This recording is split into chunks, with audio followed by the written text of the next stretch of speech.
Yeah.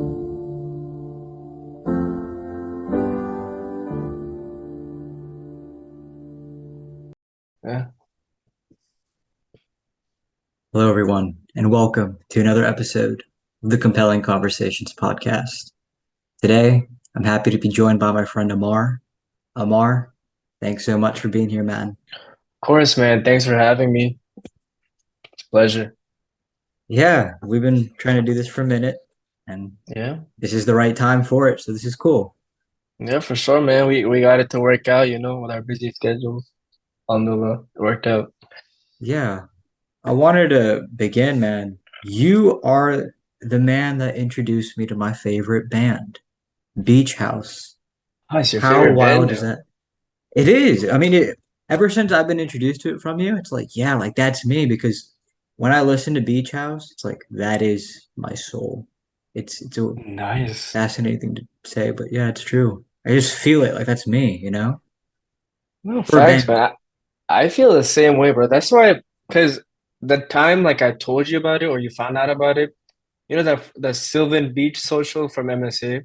Yeah. So like it wasn't this year, it was the year before that. I was listening to that song on the way there. Like, Farhan was in the car with us, Farhan, right? Course. And we were just in the car listening to it, and we felt like we were up in the clouds, and then we were at the beach, and it was just like such a nice vibe. It was pretty cool. And so I can kind of see how you felt the same way because you said you're feeling it in your soul, and I feel like it captures, like oh, you're just like up there, just enjoying life.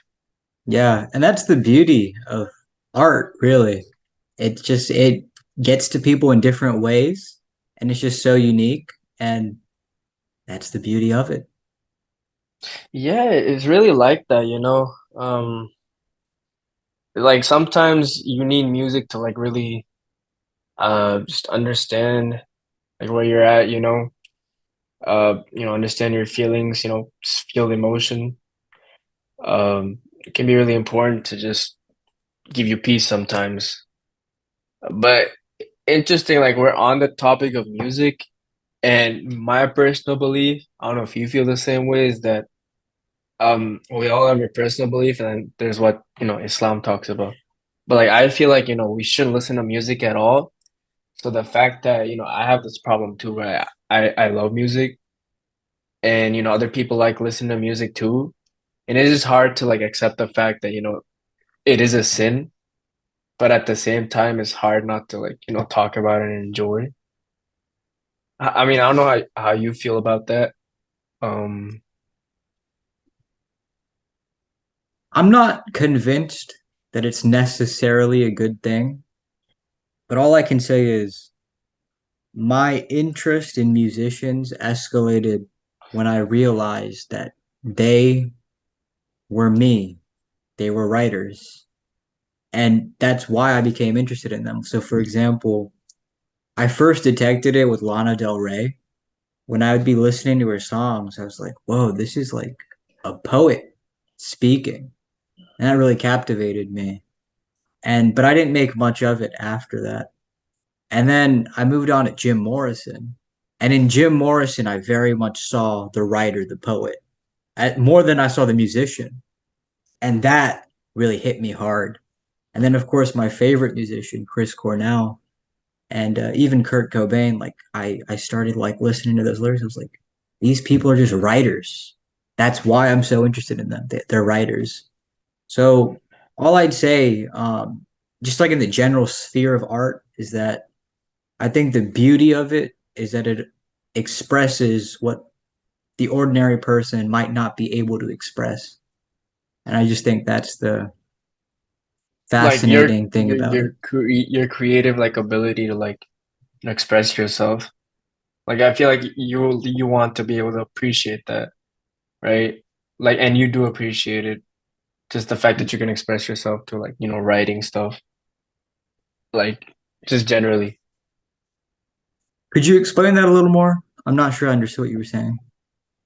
So like you're like they're like it's a good way for you to express yourself, right? To like write stuff because you can relate to them because you're a writer too. Yeah. That's what you said. And like I get that. I feel like because it helps you connect, right? You can, like you write down your thoughts and your feelings, and whether to be a poem or like just some like journal entry, like or a song or something, or a book. a book or a book that you've written. I mean, and that's what you're saying, right? Like that's a way for you to express yourself. So it's not necessarily like a bad thing. Like it's not terrible. I'm gonna refrain from making comments like that. But what I Yeah. will say is like one of the reasons I enjoy conversations is because Jordan Peterson talks about this. Like I know some things, you know some things, and now we're here together and we're like exchanging dialogue and now we're building onto something new. So it's like when we interact with someone else or when you interact with art, it unveils a new layer. So I can see like the beauty in that, but also at the same time recognize that there's flaws to it as well, and there's susceptibility to falling. I see that, and I honestly like maybe I don't see it as deep as you do, but I mean when I look at like certain songs, like certain like music, like I feel like I can connect to it, really feel what the writer or the author is feeling. So I can kind of see what you mean, where like it hits your soul, right? I can identify something of myself in that, and vice versa, something of that in me. Like we can move on to like a topic like movies, for example.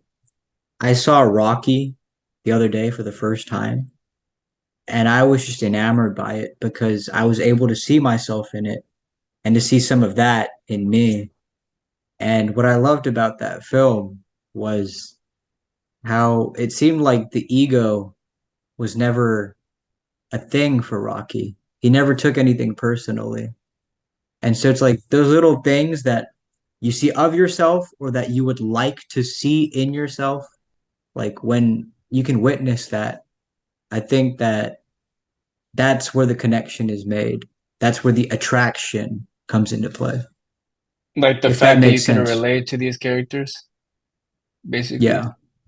Okay, and yeah, that's what I was trying to say with like the music thing and like the writing thing.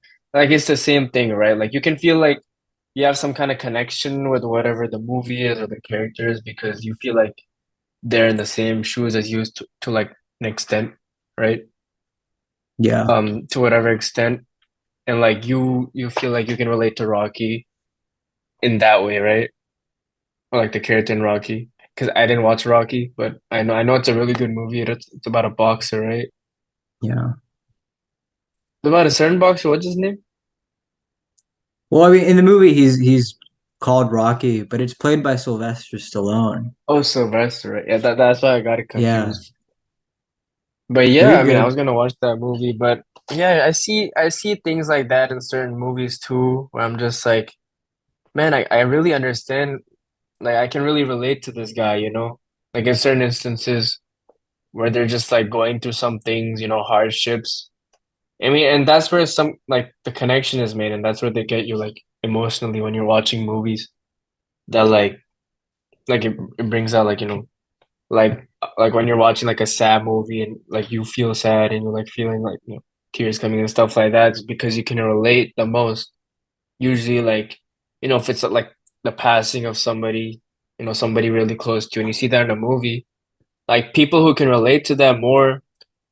Like say this is like a general example, like your say your grandmother passed away, right? And then you see somebody in a movie, their grandmother passes away, like all of a sudden you'd feel more of a connection through that rather than like say their friend passing away. But your friend has never passed away, so you can't really connect to that as much as somebody who has been through that before.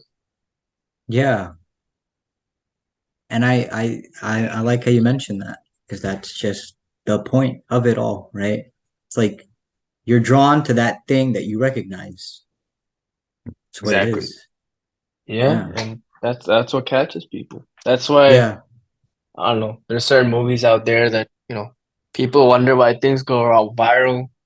Like movies go viral, songs go viral. It's because People can relate to them the most. And I don't like it's not a good thing, but like back in high school, everybody had an obsession with like emo music and like emo rap.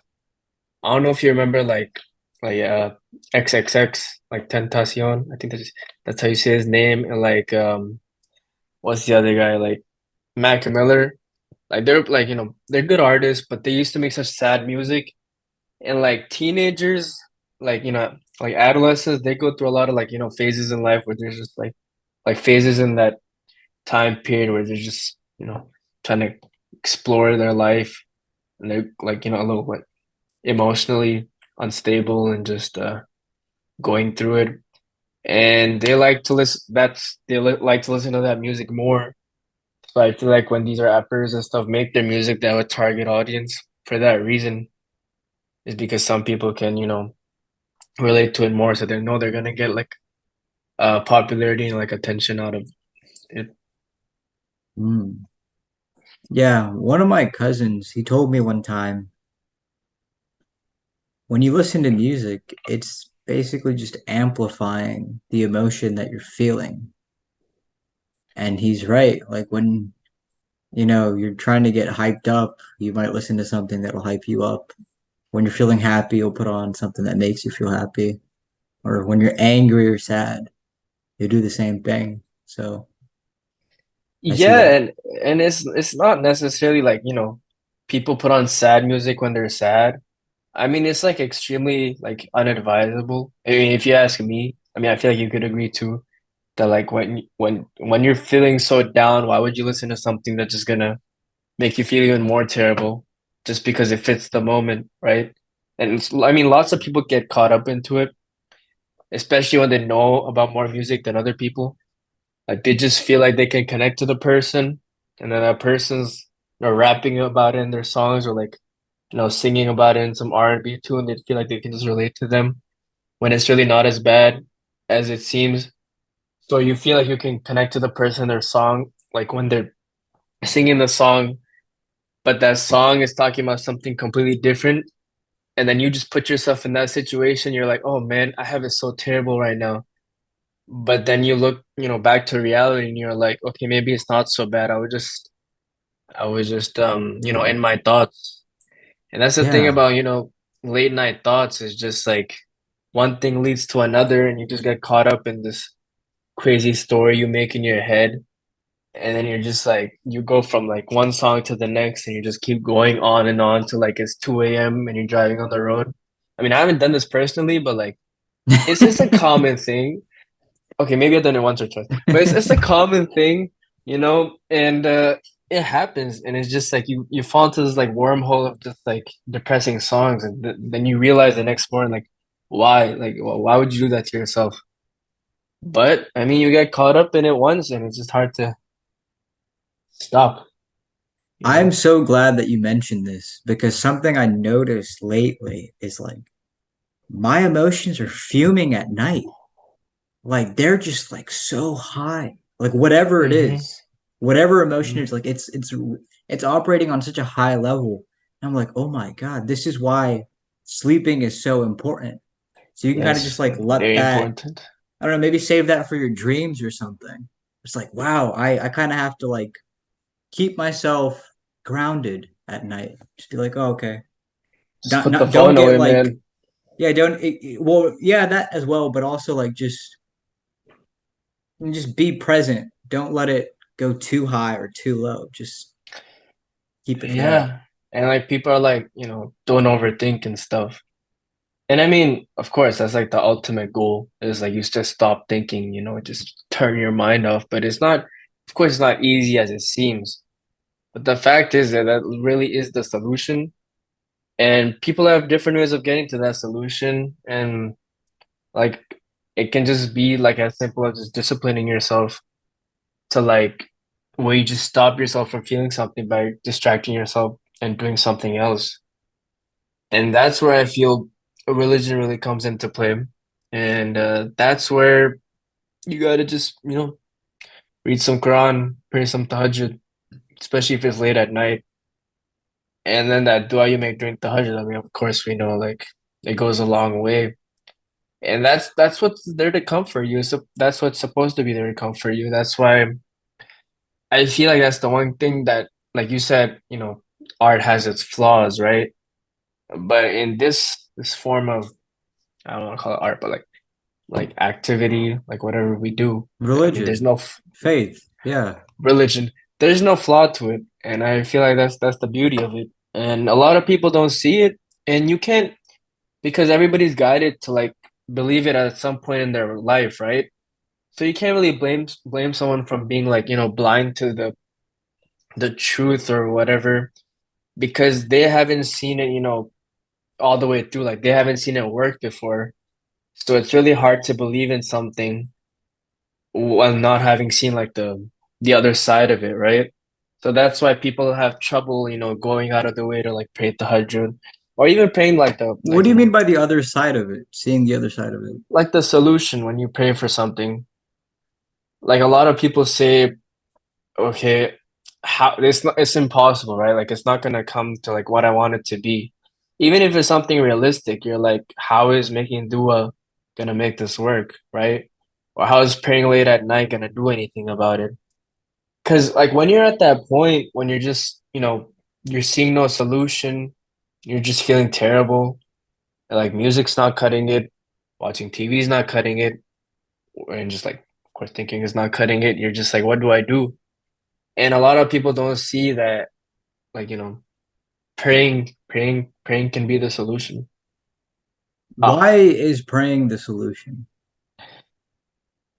in a lot of cases, no, that's what I'm talking about. Like when you don't see a solution, I mean, the one thing you can go to, because like it says in the Quran, of course, and then like everywhere in Islam, it's mentioned that asking Allah for something is gonna get you that. Not that like at the same time, maybe later on in life, whenever it's best for you, but the fact that you're just asking for something in general, whether it be like reading Quran, like I'm by praying I mean just like doing a religious act. Like I didn't make that clear. It's just like reading Quran or something, just making the intention to like maybe just be grateful that you have this ability to just ask Allah for something. I Yeah, feel like a lot of people just don't see that as an alternative to just feeling things at times, you know. I'm glad you mentioned this. You know? I was listening to Nomanali Khan, and he was talking about how uh, we need to be really humble in our prayers. And what he was saying was we need to recognize that we might think that we know what we want, but we don't really know what we want. And he's not wrong. I went through that like in December, January. I thought I wanted something, and I realized, I don't really want that. And it's a beautiful thing because then you're able to really be honest with yourself and with God and be like, I don't really know what I want, but if it is something good for me, keep me attracted to it. And if it's not, then just let me leave. And I just think that's so beautiful and so true. Yeah, And another because thing is that, we believe that there's no such thing as no when you ask from God. It's either yes, it's either yes, but not now, or it's I have something better for you. So an that's alternative.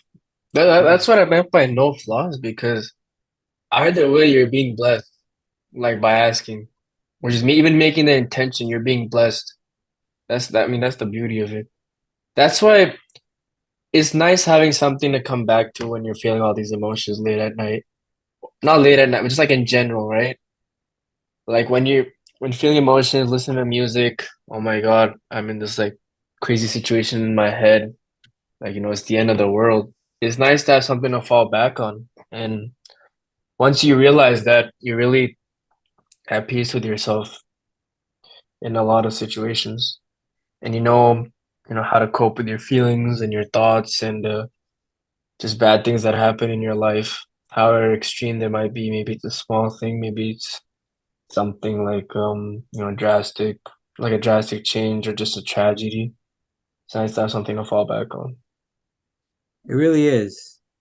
And it's nice that we're talking about this. And to the viewers, it might seem like, oh, we have it all figured out, but that's not the case. I No, had a we got friend, nothing he figured reached out to me. He goes, man, you and all your guests, it seems like you have everything figured out. And I just Nah, want to bro. say, like, no, we don't really have anything figured. I don't have anything figured out. But it's just We're like all lost in this world, bro. the attempt to come closer to figuring it out. I think that's what it is. I think that's what Exactly. these things are, these conversations. It's just, I mean, I feel like everybody is just, they're not lost in their own world, but everybody's just trying to figure things out. They can't really understand anything. But what makes you, I want to say better, but like one step ahead is just making the intention, trying to figure out how you can make yourself better, how you can make a situation better, and not just sitting and accepting everything. Like I feel like at times people just like accept things and just wait it out or be like, I don't not really have to do something about this, it'll figure itself out. I mean, in the case of like trusting in Allah, that's a different situation, but I feel like the fact is people don't even get to the part where they're trusting Allah because I feel like this has to do with being lazy. You know what I mean? I feel like What do you people can mean? be people can be so lazy at times where they're not even willing to like do the littlest thing to make themselves better because they're just so caught up in feeling bad for themselves. And I feel like that's a big problem a lot of people face and where they don't see a solution is because, one day they're feeling motivated and stuff, and then in the next day they go back to the same thing because they didn't see like I won't say success, but like something good come out of it right away. And they just go back to doing the same thing they were doing and whatever sin they were doing or whatever they weren't doing, like working on themselves, studying, reading Quran, praying 5 times a day. They didn't see the blessings come right away, so they just stopped. But like it's hard for a lot of people to realize that starting just doesn't mean doing just like doing one thing like once. Starting means making the intention to do it for like a couple times or like, a certain amount of times temporarily to see how things will work out. I feel like for a lot of people, starting is just doing one thing, and if it doesn't work out right away, you stop. You got to be persistent in like, whatever you want to do, like success wise, even the littlest thing, and getting a certain position, certain officer position, like a certain grade. I feel like you take that first exam during the semester. You're like, oh shit, man, like there's no coming back from this, even if it's like below a 50. And you have to realize like you have a job grade for a reason. Like you can either just like, You have to realize you have a drop grade for a reason. here, Oh, that's let me finish. hilarious. That is Let me finish. hilarious. Let me finish. So when people see the job grade, like they either look at that 50 as like, man, there's no coming back from this. If I'm getting a 50 now, what's to say I won't get a 50 in the second exam? But maybe like a lot of people will just, throw in the towel and be like, man, I'm gonna drop this class. But then another way to look at it is like you look at what you didn't do to like prepare for that first exam and see where you can improve. I feel like a lot of people just give up the first time. They're like, even if they studied, maybe you didn't study enough, or maybe you weren't using like the right resources. I don't know. I just feel like people aren't persistent enough at times, and I feel like that's like one of the reasons people don't see the outcomes they want to see because they don't try hard enough. Maybe you can relate to this.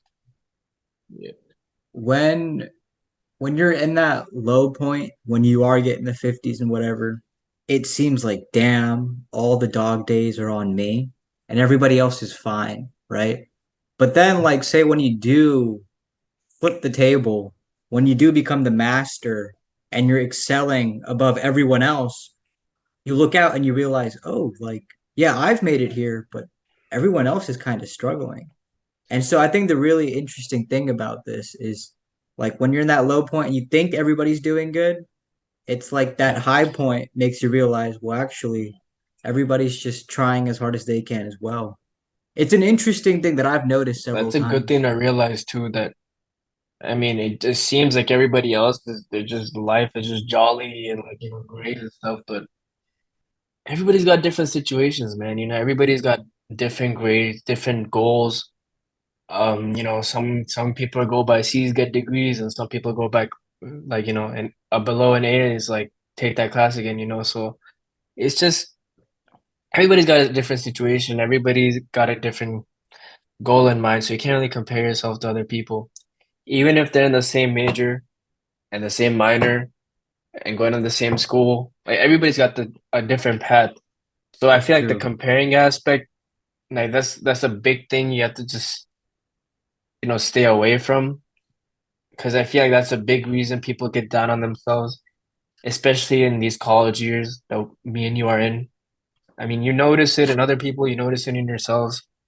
It's hard to not look at other people and how they're doing, but you have to realize they weren't, they didn't go through the same 20 years you did, and you didn't go through the same 20 years they did, right? So you have to sit back and realize you do what you can. You can't control what they can achieve and what they can't achieve. You can only work on yourself the most.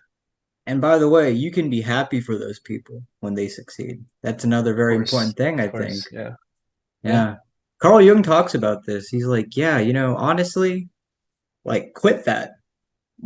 Don't compare yourself to anyone at all because literally everyone's path is just totally different. There's no one you could look at and be like, "Oh, am I at that stage or that?" He's like, "No, like you don't know how it's going to unfold."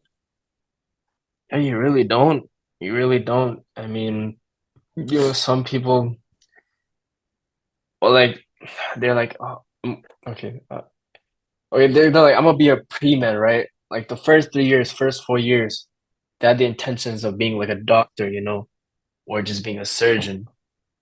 But you don't realize that, like, this is the hypothetical, like, they don't realize that, like, 10 years down the line, they end up doing something completely different, like, working in an office, like 9 to 5, like accounting and stuff.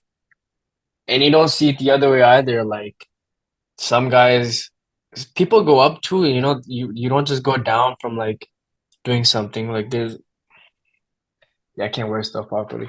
But people like you can if some person can like be into accounting and something like that, and they're like see like different like a different inspiration, or like they just get an idea. Maybe I want to change my life, maybe change my goals and like my path.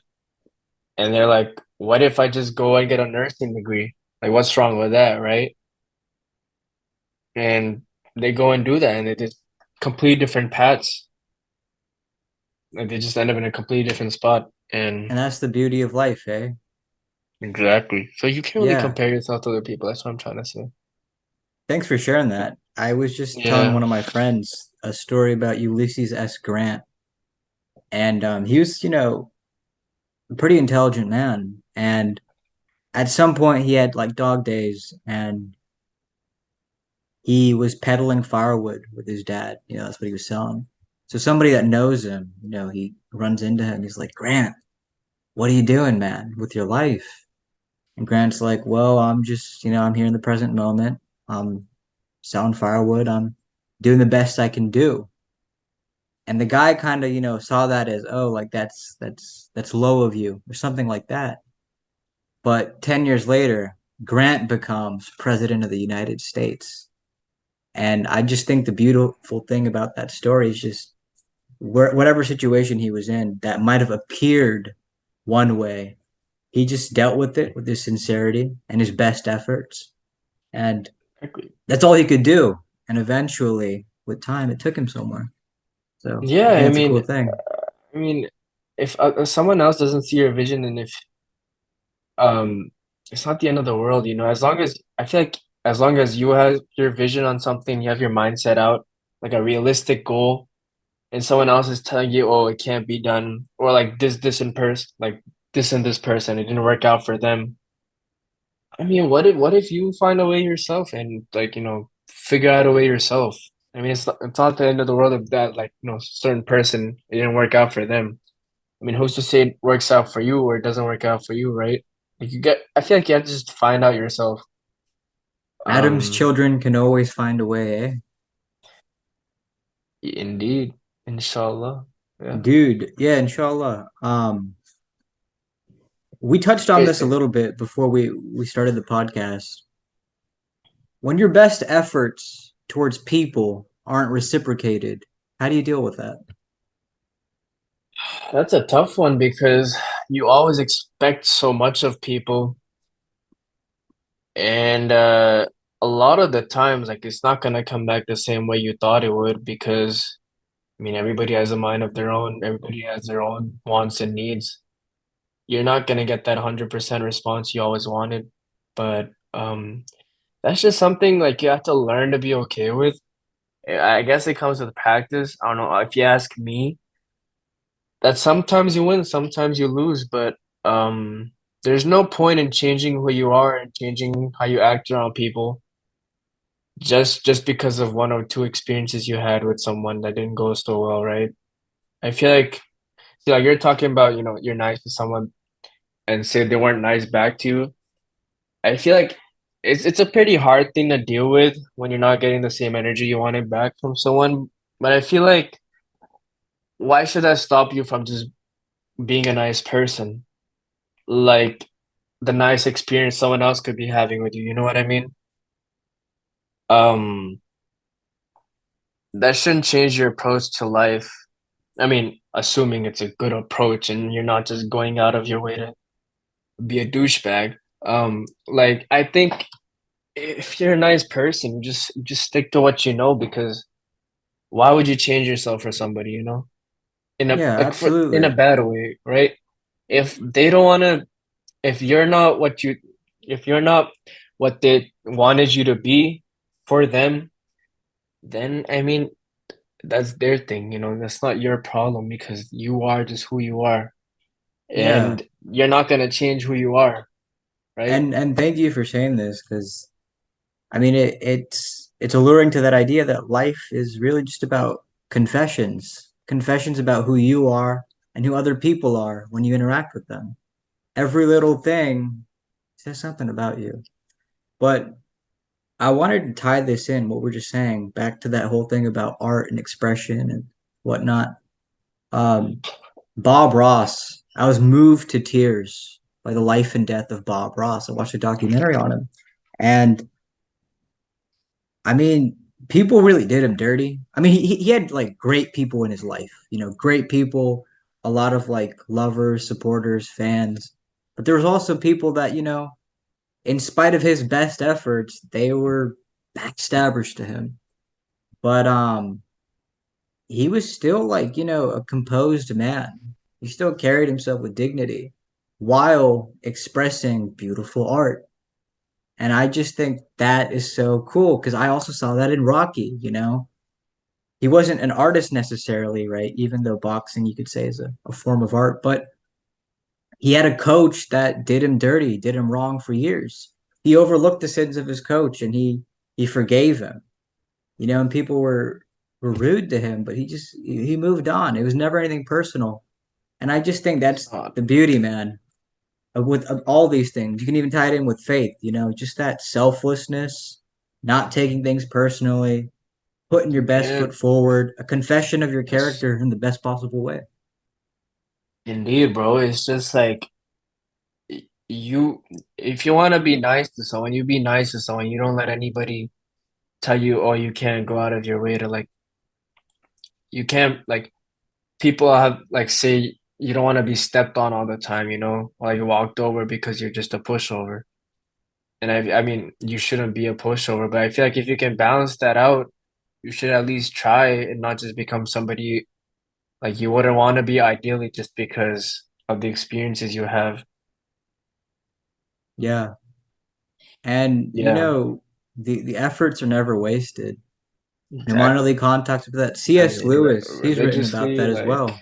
Yeah. uh, yeah, it's never wasted. And being nice goes a long way. Even like smiling to somebody you see, like anyone, like that smile could mean a lot for them. You know what I mean? Like it sounds a Really little could. corny, but it's a big deal, bro.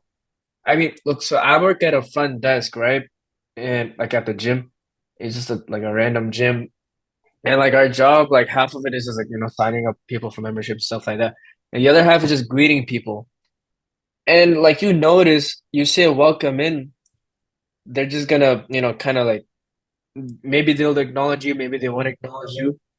But if you say welcome in with a smile, they'll like reciprocate it every single time because it just makes people feel good, that they're being acknowledged by somebody, that they're just going into the gym with like a positive vibe. Maybe it can even make their day better and they have a better workout because they feel like, somebody was nice to them that day and they're not just getting kicked in the ass by life, I am It's a big loving that you're deal. saying this. You use that word Uh, acknowledge, use that word acknowledge, and it's making me think of that word recognize.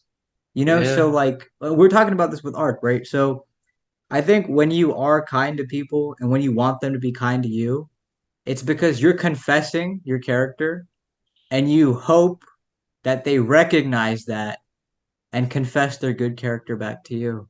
So beautiful, but it's so Yeah, simple. you shouldn't feel bad about like, smiling at someone or just saying hi to someone. I mean, it's never a bad thing. And I feel like everybody should realize that and they shouldn't feel the need to ignore someone on purpose or just because of the certain situation they're in. I feel like it's important to just be who you are, man. If you want to make someone's day, make someone's day. Like, I love that. yeah. That was amazing. That was And, beautiful. and it comes back to you because then they on their way out, without you even saying anything, they're like, "All right, man, I'll see you," with a smile, Yeah. and you just turn your head, and I'm like, "Oh man," like that's that's Yeah. that's the type of response you want to get, and that's just kind of bringing everything into perspective. And that's what brings everything into perspective for me, and it did make me realize, like, yeah, it's Ammar, important this to, has been a splendid conversation. Thanks so much for sharing your thoughts. I was curious, do you have yeah. any closing thoughts? Anything you felt like you wanted to say you didn't get a chance to, or something on your mind that you wanted to express? Nothing. I mean, everything that you brought up was pretty much encapsulating like the last 6 months of my life or just my college experience, to be honest. I feel like we touched on a lot of things, academically, emotionally, just how you go about your daily life. I feel like it's important to like, take everything in perspective and it takes, someone else's perspective because, there's not always one solution to everything. And that's important to know. And there's not always one approach. You got to look at everybody's approach, and you have to respect that approach. You can't just like tell them, "Oh, you're doing it wrong. You're stupid for that." No, you got to be like, courteous. You got to understand where they're coming from. Yeah, I like that. Yeah, of Well, thanks so much for being here, man. I suppose course. until next time, inshallah. Eh? Inshallah, bro. I hope I see you. I don't know when I'll see you in the summer. I feel Time like will tell, eh? Time will tell. time will Time tell you. I always get tells. yes, sir, without a doubt. But